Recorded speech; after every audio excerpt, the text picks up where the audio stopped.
Hello everyone, this is William Armstrong. I'm going to explain briefly about what a redline stealer does, and I'll explain how this malware works in a long story short, and how it automatically sends information back to the attacker over the internet from an infected computer over the internet directly. This is an executive summary, and this site is from securityscorecard.com, but it says, what is a redline stealer? Redline stealer is distributed as cracked games, applications, and services. The malware steals information from web browsers, cryptocurrency wallets, and applications such as FileZilla, Discord, Steam, Telegram, and VPN clients. The binary also gathers data about the infected machine, such as running processes, antivirus products installed, programs, the Windows product name, the processor, architecture, etc.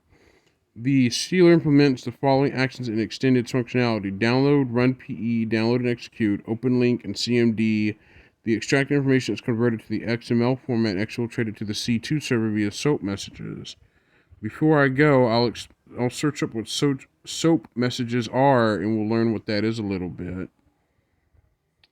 It says a SOAP message is encoded as an XML document consisting of an envelope element which contains an optional header element and a mandatory body element. That's what a SOAP message is, and its acronym stands for Simple Object Access Protocol, or SOAP for short. That's what it is. So that's what it is. The Redline Stealer malware uses a SOAP protocol, or Simple Object Access Protocol messaging capabilities to send information back to the attacker to a C2 server. And I'm also going to read one more thing and call the video here, but it says here, the initial executable of the malware is disguised as a Netflix checker, and it is a dropper for the main payload. So basically, someone made a initial executable that looks malicious, but it is malicious. It's just that it's named as a Netflix checker, and it's basically a malware dropper for the main malware payload to run. Once the info stealer runs, it's game over, because of the info stealer that steals it steals VPN credentials, it steals Steam, Discord, FileZilla, it steals any login credentials to anything, including Steam, and it goes after crypto wallets too. So this malware is pretty nasty. It's designed to steal things. It's designed to steal browser login information.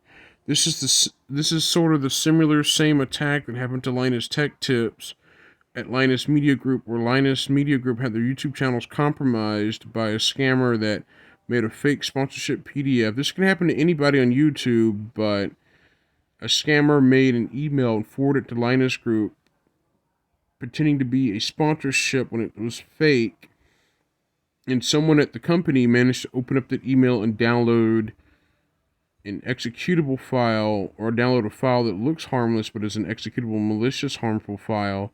When that person double-clicked or ran it, next thing you know, it just stole the YouTube credentials to Linus Media Group's YouTube channels respectively and uploaded it to the attacker. Then the attacker got into Linus's YouTube channels and took over and started streaming crypto scams on there, which was earlier this year, back from time in late June or late May, sometime between May or June it happened, and that's how Linus Tech Tips lost his YouTube channels to a scammer, because someone made a fake sponsorship. A YouTuber by the name of Did You Know Gaming, or DKYG, also had this happen to them too. That Did You Know Gaming also had their YouTube channel stolen from a looks like a fake sponsorship email that Did You Know Gaming also fell for.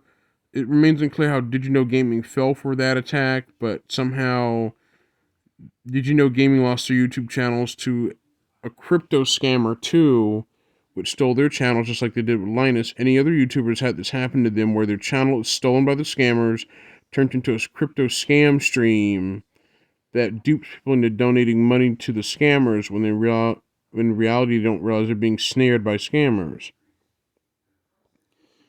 Now, if you search Redline Stealer, you'll actually get information on it on Google, Bing, or DuckDuckGo, or things like that.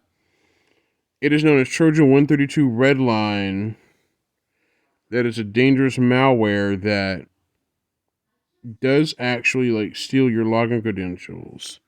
Trend Micro also has a report on it too, as well as other security companies, but it says here, Stealer is a Trojan that gathers information from a system. The most common form of stealers are those that gather login information like usernames and passwords and then send the information to another system either via email or over a network.